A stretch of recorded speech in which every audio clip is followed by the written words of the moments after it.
Hi, thanks for watching this video today.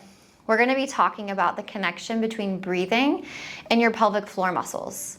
It's super important to understand this concept before we move on to harder stuff when working on strengthening your pelvic floor.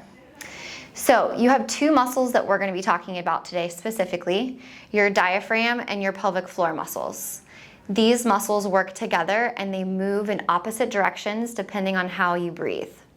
When you inhale, your lungs expand and your pressure in your abdomen increases as your diaphragm moves down to make room for your lungs expanding.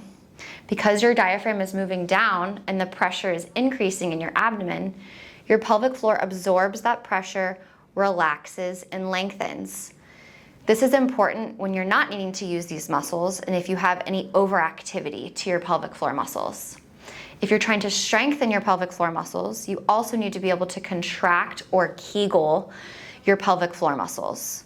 When you're doing a pelvic floor contraction, make sure that you're exhaling, because when you exhale, your diaphragm moves back up, your lungs get smaller, the pressure in your abdomen decreases, and your pelvic floor moves back up to its resting position, very similar to the way that it moves when you do a pelvic floor contraction or a Kegel. So as you do a pelvic floor contraction or a Kegel, make sure you're always exhaling to get a stronger pelvic floor contraction. I also want to make sure that you know that your hips are involved with strengthening your pelvic floor. If we ignore this area of our body, we're only going to get so far in our rehab recovery. So making sure that we're strengthening our inner thigh muscles or our adductors, your front muscles of your hips or your hip flexors, and the outside of your muscles or your hip abductors.